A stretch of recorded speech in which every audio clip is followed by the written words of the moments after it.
In Parashat Tetzaveh we learn about Bigdei Kehuna.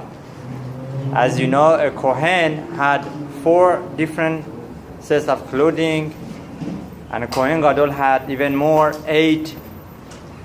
Levim had their own clothing. What is the purpose of all these different clothing? So Sefer Minchat Chinuch explains that the chisoniyot of a person, the outside appearance of a person, shows what is his inside, the penimiyot. The chisoniyot reflects the penimiyot.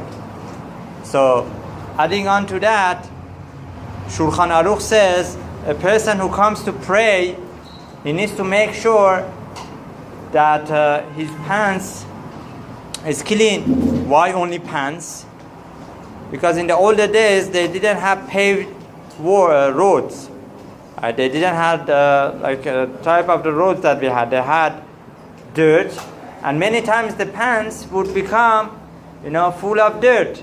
And it's not a kabod, it's not the honor of Almighty Hashem that the Jew come and pray in front of Hashem like that.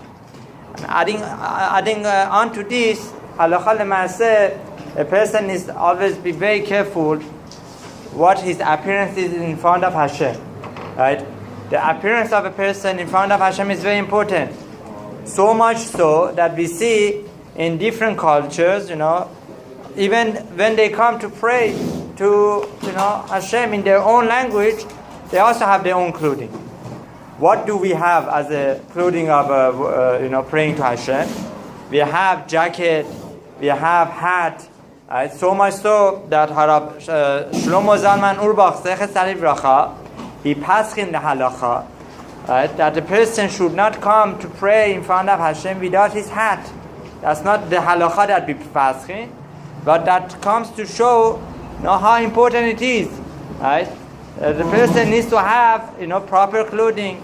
Perhaps if somebody has short sleeves, maybe he should have a jacket in hand, that when it comes to praying, he puts on that jacket. If somebody doesn't have a hat, maybe you should consider one, right? And therefore, this portion of Torah comes to tell us the importance of having a nice dress in front of Hashem. If a person goes in front of a judge, right, how important he makes sure, how important it is and how much he pays attention to his clothing, how much more so a person who goes in front of Melech Malchei HaMelachim, he needs to make sure that his clothing is proper. May HaKadosh Baruch Hu help us that we dress properly in front of Hashem all the time. Amen.